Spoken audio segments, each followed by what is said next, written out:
Bonjour à tous, chers auditeurs de Cœur à Cœur, et bienvenue à votre rubrique Tout ce que j'aurais aimé savoir. Alors, je me présente pour ceux qui ne me connaissent pas. Mon nom, c'est Fabienne Daïti. Je suis sexologue. Je suis maman d'un petit garçon merveilleux. Alors, aujourd'hui, on va vous parler vraiment de tout ce que vous aimeriez savoir sur la sexualité. Je ne sais pas si vous êtes comme moi. Encore une fois, j'ai 40 ans. Je ne vais pas dire tout mon âge, bien sûr. Je vais quand même me garder une petite réserve. Je suis dans la quarantaine. J'ai un garçon merveilleux. Je suis une mère monoparentale, une mère célibataire.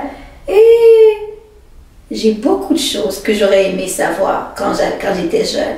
Ou tout simplement quand j'étais, comment je pourrais dire, quand j'étais jeune adulte. Il y a beaucoup de choses que j'aurais aimé savoir. Peut-être qu'aujourd'hui que tu me regardes, tu as aussi des choses que tu aurais aimé savoir. Regarde, ça tombe bien. Tu es à la place, tu es au bon endroit. Nous allons partager ensemble. C'est juste une causerie. Si tu as des questions, c'est des choses que tu aurais aimé savoir et que moi, j'en ai pas encore parlé, n'hésitez pas, fais-nous savoir tes commentaires, donne-nous des sujets que tu aimerais savoir, que tu aimerais connaître, que tu aimerais qu'on puisse partager dans cette rubrique. Ça nous ferait vraiment un réel plaisir. C'est pour moi un réel plaisir. Donc, aujourd'hui dans cette causerie, je sais peut-être comme parents, on va vraiment spécifier, vraiment c'est beaucoup plus pour les parents. On va parler du développement psychosexuel en quatre périodes. Lorsqu'on parle de développement psychosexuel, comment est la sexualité des enfants de 0 à 12 ans, par exemple. Donc, qu'est-ce que, comme parents, on devrait savoir sur la sexualité de nos enfants? Qu'est-ce qui pourrait t'aider pour te diriger quand tu vois telle attitude, tel comportement chez mon enfant, comment réagir? Est-ce que je dois m'inquiéter? Est-ce que je dois banaliser ou rien faire du tout? Ou peu importe. Regarde, on va juste jaser aujourd'hui avec ta sexologue préférée, je l'espère, Fabienne Daïti. Donc, si tu as des questions, n'hésitez pas à laisser des commentaires. Et si je n'ai pas tout abordé, regarde, je compte sur toi pour que tu puisses me laisser des sujets pour débattre dans cette rubrique.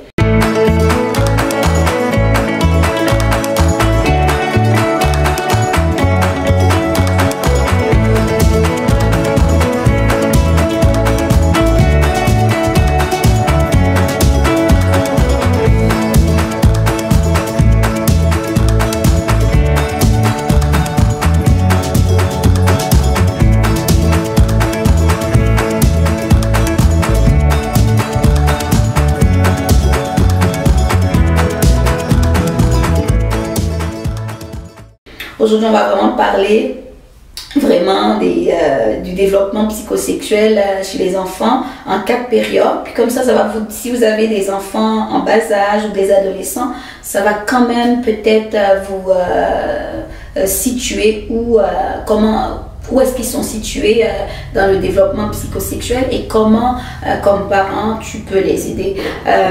Donc, pour commencer, le développement psychosexuel des enfants, comment je pourrais dire, on peut les diviser en quatre étapes. Il y a la première étape, c'est la petite enfance, qu'on appelle le stade oral, qui se situe aux environs de 0 à 24 mois, donc ton tout petit bébé. Qu'est-ce que on peut comprendre du développement sexuel d'un enfant de 0 à 24 mois, pas 24 ans, 24 mois. Et qu'est-ce que tu peux observer ton enfant, peut-être que dans ta tête, oh c'est anormal, c'est pas normal, qu'est-ce que je peux faire, je suis inquiète, c'est troublant ce que je vois chez mon enfant, mais qu'est-ce que je peux faire? Alors, donc, on va voir que de 0 à 24 mois, les enfants, regarde, c'est pas sorcier. On est dans la zone, on est dans le stade oral. Ça veut dire quoi? Oral, c'est tout ce qui a rapport avec la bouche. Les enfants, qu'est-ce qu'ils font? Ils vont mettre tout dans la bouche.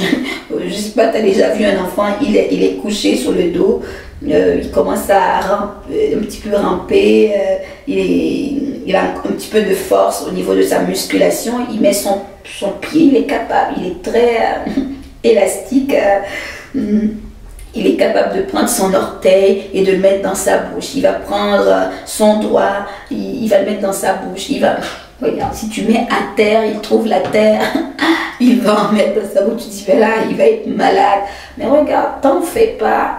Il va juste être immunisé. Mais regarde, ne t'en fais pas. Regarde, si ton enfant mange de la terre, tu peux juste l'éloigner de la terre, mais quand même, regarde, pour ma part, c'est pas quelque chose de sorcier, hein, c'est pas dérangeant pour un enfant, mais fais attention quand même d'avoir un bon œil sur l'enfant. Donc tout ça pour dire que l'enfant, il met tout dans sa bouche, il découvre des sensations, il touche, il va toucher partout, entre autres, lorsqu'on parle de sexualité, il va toucher ses organes génitaux. Ce n'est pas pour, disons, ce n'est pas quelque chose associé à un fantasme. L'enfant, il est au contrôle, il veut s'exciter. Non, ça c'est vraiment un enfant, il n'a aucun... son cerveau n'est pas encore assez développé pour aller... pour que ce soit associé au fantasme d'adulte. C'est juste vraiment, l'enfant est dans le stade de découverte. Sensation égale plaisir, alors je le refais. Il se frotte, il se touche. Je me rappelle, j'ai une petite soeur, comment je peux dire, il prenait son pouce, elle suçait son pouce, puis sa main au niveau de son nombril, bon, regarde, ça fait du bien, c'est une belle sensation, c'est une sensation agréable. Et son cerveau le détecte comme agréable et il va le refaire. Puis je me rappelle qu'est-ce qu'on faisait, qu'est-ce que les adultes faisaient. On prenait n'importe quoi, de la LOS, on mettait ça autour du doigt de la petite fille pour qu'elle arrête justement de sucer son pouce. Je crois que c'était pas une bonne idée parce que c'est dans le sens que c'est un besoin. C'est un besoin que l'enfant comble, c'est une recherche de sensations que l'enfant a découverte. Il n'y a rien de mal à cela. Donc vraiment, je me rappelle, on lui faisait vraiment, on l'attachait vraiment son pouce, vraiment, pas pour mal faire, mais quand même, en devenant adulte, je trouve que c'était une mauvaise chose. Parce qu'on on associait le fait de sucer son pouce à quelque chose de désagréable, à quelque chose de mauvais. Alors que l'enfant a trouvé une sensation agréable, mais pourquoi comment je pourrais dire, pourquoi l'éloigner de cette sensation, puisqu'il n'y a pas de contre-indication, c'est pas mauvais du tout, il n'y a rien de négatif à cela. Donc des fois on fait des choses, puis c'est juste... on veut éviter je ne sais quoi, je ne sais quel malheur. Donc, encore une fois, le stade oral, c'est vraiment l'enfant, il met tout dans sa bouche. Il met tout dans sa bouche, il peut se frotter, il peut toucher ses parties génitales. Il ne faut pas, comme parents, on s'en inquiète parce qu'on voit, oh, mon enfant ou ma petite fille se masturbe. Non. Si l'enfant, justement, comme je dis, c'est vraiment... il a découvert une sensation agréable. Il ne faut pas dramatiser ce comportement chez notre enfant, tout simplement. Donc si on pense que l'enfant il se touche, comment je pourrais dire, ses organes génitaux, comment je pourrais dire, beaucoup de temps comment je peux dire, plus que d'habitude, matin, midi et soir, il le fait, en tout temps, il le fait. On peut, comment je pourrais dire, on peut consulter, ou si on est capable de le faire avec douceur, surtout chez un jeune enfant, pour que ce rapport, ce questionnement de l'enfant ne soit pas un rapport négatif, parce que si l'enfant se touche, ça fait partie de son corps. Donc c'est vraiment, il faut qu'on use beaucoup de patience, beaucoup de douceur. C'est vraiment une période très sensible. L'enfant, son cerveau n'est pas encore assez développé pour qu'il puisse comprendre comment je pourrais dire, toutes les dimensions d'une réflexion. Donc, là, on risque vraiment plus de brimer l'enfant par rapport à son corps. Si l'enfant touche ses parties génitales, il est capable de parler de... Là, on parle 24 mois, c'est 2 ans. Est-ce que l'enfant comprend? Et vraiment observer l'enfant pour voir dans quelle période qu'il le fait. Est-ce qu'il le fait en tout temps? Est-ce qu'il le fait pour se calmer? Donc, s'il le fait pour se calmer ou elle le fait pour se calmer, ça se peut qu'il y a quelque chose qui... ça se peut que l'enfant vit une détresse quelconque. Donc, on peut essayer de chercher c'est quoi la source de détresse, essayer de donner de l'attention à l'enfant, essayer de le consoler d'une manière ou d'une autre. Si on fait ça, on le console, on lui donne de l'attention, on lui parle, on lui donne de l'amour. Il faut vraiment injecter, surtout à cet âge, de l'amour, de l'attention.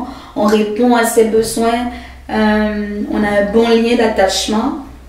Donc, si tout ça est fait, je crois que normalement, il ne devrait pas y avoir de problème. Mais si vraiment c'est ce comportement, l'enfant il se touche matin, midi et soir pour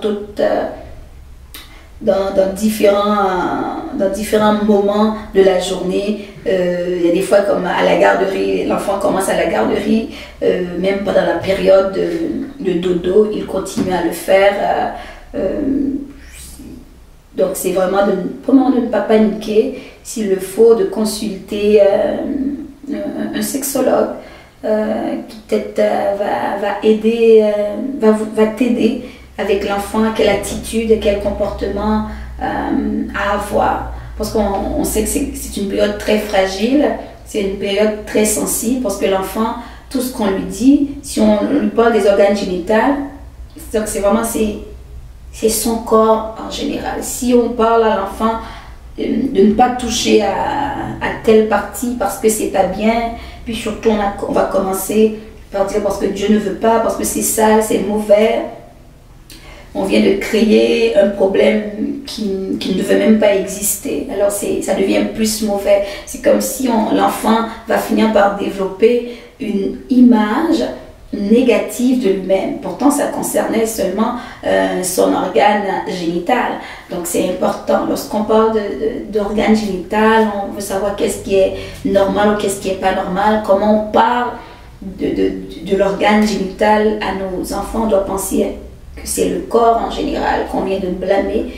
Peu importe ce qu'on dit, si c'est positif, on vient de parler du corps de façon positive. Mais si on le parle de façon négative, ne fais pas ci, ne fais pas ça, on vient de mettre un mot, un mal sur notre corps. On vient de rendre notre corps, on vient de diaboliser notre corps pour rien, alors que c'était une situation tout à fait normale. L'enfant aussi, comment je peux dire, il y a des parents, des fois, qui me posent la question, je ne comprends pas, mon enfant, c'est un bébé et puis il est en érection. Là, chez les garçons, c'est ce qu'on appelle le réflexe d'érection. L'enfant, lorsqu'on est en train de le changer, on est en train de changer sa couche, de lui donner son bain, et puis son pénis est en érection. C'est tout à fait normal. Je pense que Dieu a créé le corps humain de façon merveilleuse, donc c'est une façon pour dire que son organe fonctionne bien, et puis au contraire, si le contraire n'arrive pas, je ne dis pas qu'il y a un problème.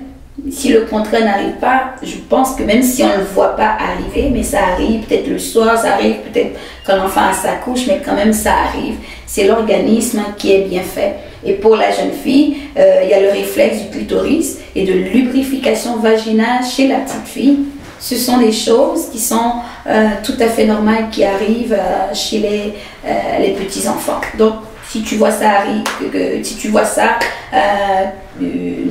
que ça arrive chez ton garçon qu'il a une érection, ton enfant de 0 à 24 mois, il a une érection, dis-toi bien, c'est un réflexe qui est automatique, et aussi le réflexe du clitoris et de lubrification vaginale chez la fille.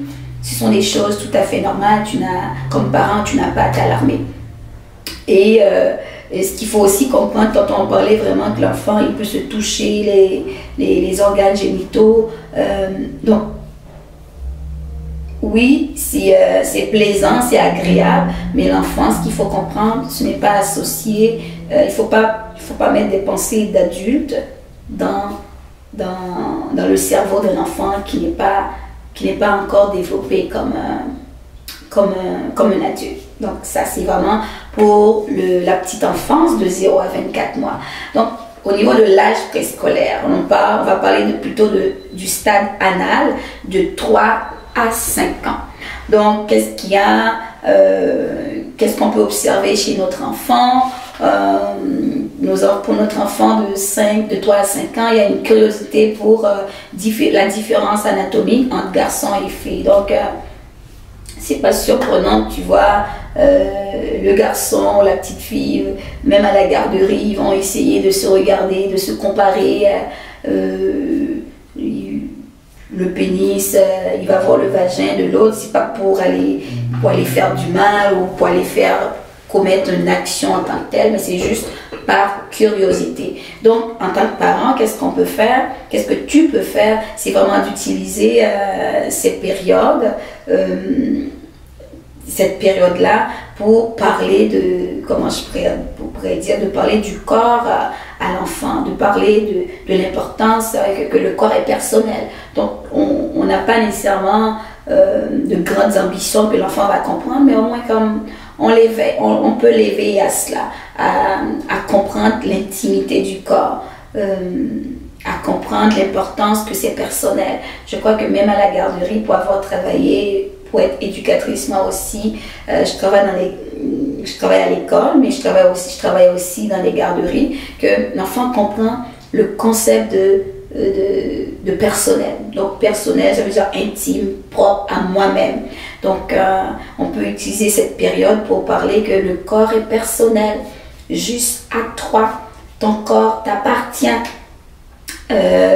Moi, je peux même intégrer, j'aime ça qu'on intègre aussi le terme personnel, il t'appartient, mais tu en es responsable.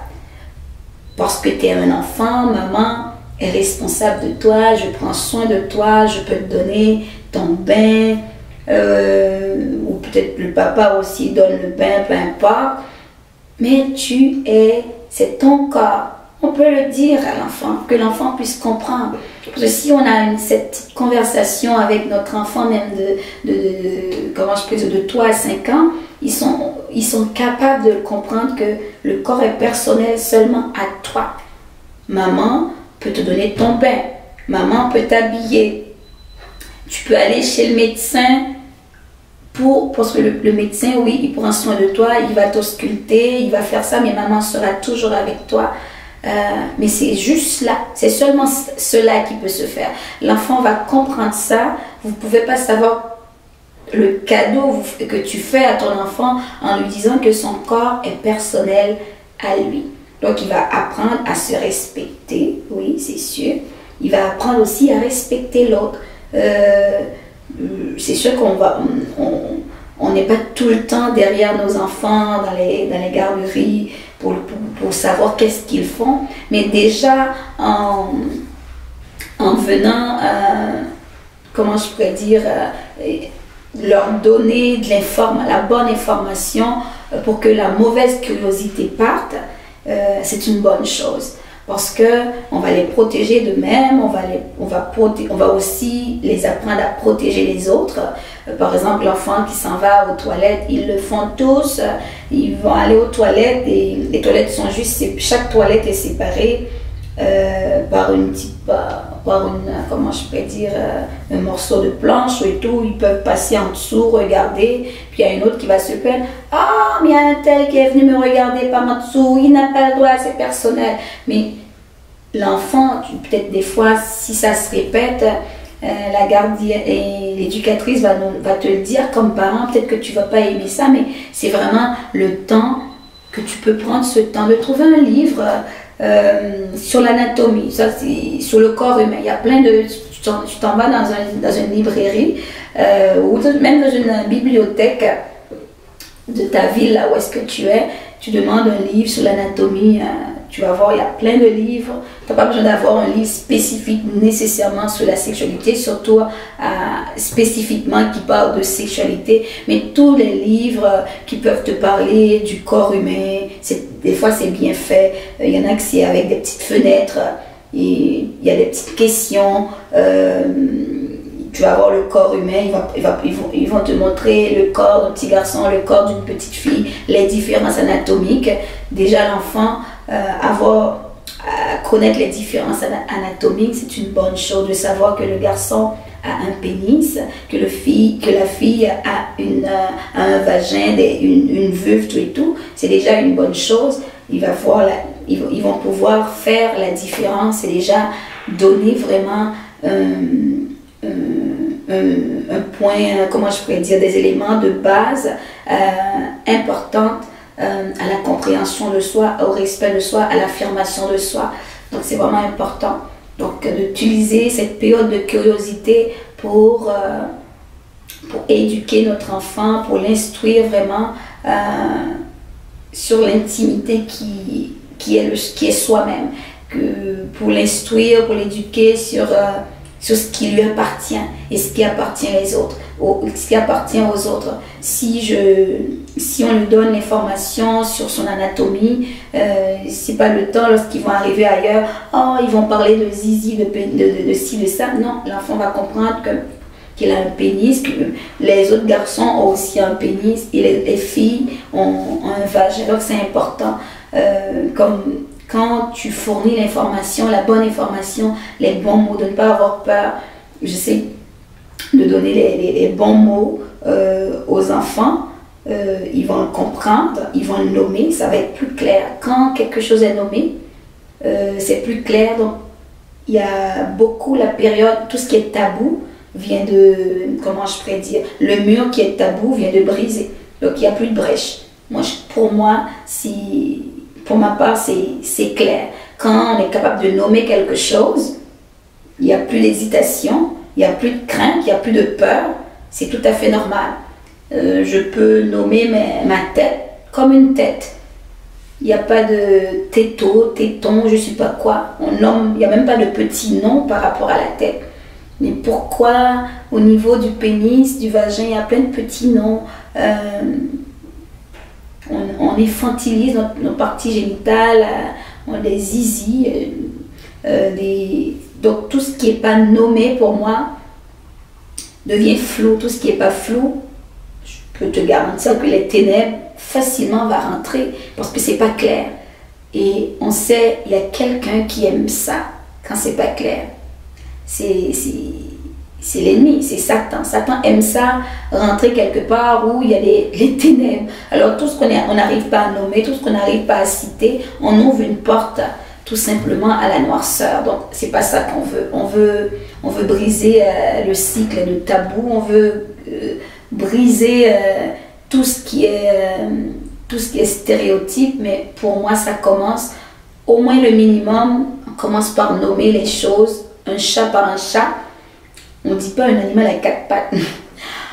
Un animal à 4 pattes, ça peut être un lion, ça peut être un chat, ça peut être tout, sauf la chose spécifique. Donc, nommons les choses, comme ça, au niveau des différences anatomiques, comme ça, les enfants, ça va leur enlever le goût de la curiosité malsaine. Donc, on peut leur dire, comme j'avais dit un petit peu dans la dernière rubrique, hein, des organes génitaux, leurs fonctions, dépendamment de l'âge, on peut leur expliquer, on peut faire, il y a plein d'activités, même qu'on peut, si tu vas sur Internet, des jeux de mots, les enfants peuvent apprendre des mots, des lettres. Donc, il y a des jeux qui peuvent se faire, justement, si on va dans les bibliothèques, on demande des livres. Ils vont vraiment vous indiquer des livres pour des enfants de cet âge. À l'âge préscolaire, c'est sûr que, comme je dis souvent, quand il y a une curiosité qui est là et que cette curiosité n'est pas comblée, on ne vient pas donner l'information à l'enfant, c'est sûr qu'il y a des... en plus, ça crée des tabous, mais il y a un comportement qui peut être là, qu'on n'aime pas. tout simplement parce qu'on n'a pas donné la bonne information à notre enfant. On n'est pas venu, on n'est pas allé à son écoute. Donc c'est important de donner de la bonne information. Et aussi on avait dit tantôt, si on voit que l'enfant explore, il se touche, c'est pas le temps de taper sur les mains. Ça ne fait que brimer sa sexualité, ça va laisser un arrière-goût négatif chez l'enfant, chez le jeune. Donc c'est vraiment, tu vois que l'enfant il s'auto-stimule, il se touche constamment, régulièrement, au lieu de dramatiser ou peut-être de faire l'autruche. À 3 à 5 ans, l'enfant est capable comment je pourrais dire, l'enfant est capable de parler. 3 à 5 ans, on peut poser des questions, qu'est-ce qui se passe, pourquoi tu te touches, ça te fait du bien, pourquoi tu fais ça. Donc on peut poser des questions à l'enfant, on peut comprendre, ou du moins l'observation c'est la meilleure chose. Dans quelle période? Est-ce que l'enfant est stressé? Est-ce que l'enfant est anxieux? Au niveau de la famille, de son environnement, qu'est-ce qui se passe? Est-ce qu'il y a un divorce? Est-ce qu'il y a un départ? Ça peut être un deuil, ça peut être n'importe quoi que l'enfant peut vivre. Donc l'enfant peut aller dans peut avoir ce genre de comportement d'autostimulation. Donc comme parent, il ne faut pas s'en inquiéter, il faut juste apprendre à observer ton enfant et puis poser des questions ouvertes. Comment tu te sens? Dis-moi qu'est-ce qui se passe pour toi dans ton petit cœur. Comment va ton petit cœur? L'enfant, ils sont capables de comprendre les émotions comme la peur, la colère. S'ils sont en colère comme un volcan, comme l'éclair, je ne sais pas. Donc, d'aller vraiment poser des questions pour savoir comment se sent l'enfant, qu'est-ce que vit l'enfant. Donc, c'est notre rôle comme parents. De le faire avec amour et tendresse. C'est aussi la période de 3 à 5 ans que l'enfant explore avec d'autres enfants, surtout dans les garderies. Ils explorent des jeux symboliques, maman, papa, docteur. Ils jouent au papa, ils jouent à la maman, au docteur. C'est vraiment pour apprendre à comprendre, à intégrer les rôles qu'ils vont jouer plus tard dans la société. Donc ils les intègrent. Donc les enfants, ils aiment ça, jouer à faire comme papa, comme maman, à faire comme les grands. C'est aussi, encore une fois, tantôt on en avait parlé, à cet âge, on peut parler de voyeurisme, mais c'est tout à fait normal. Ils vont regarder les enfants dans les toilettes, ils vont regarder même peut-être si on laisse la porte ouverte lorsque adulte, on s'en va aux toilettes, ils peuvent eux-mêmes aller dans la salle de bain pour te regarder. Ce n'est qu'une curiosité tout à fait normale, mais comme parent, ce qu'il faut faire, il faut aller nourrir cette curiosité de façon positive en parlant vraiment de ce qui est à lui, de faire la différence entre ce qui est à lui et ce qui est aux autres. Donc comme ça, l'enfant va mieux comprendre le concept de l'intimité, le concept de ce qui est personnel. Donc c'est important. À cette période-là aussi, on va voir que l'enfant il va aimer s'exhiber, peut-être enlever, je ne sais pas, ses vêtements, rester tout nu, mais c'est un comportement tout à fait normal. C'est aussi à cette période-là, on va voir que les enfants sont beaucoup intéressés à poser des questions sur la sexualité. La fameuse question, comment fait-on les bébés? D'où viennent les enfants? Patati, patata et plein d'autres questions. Donc c'est le temps vraiment de répondre à ces questions et comme parents,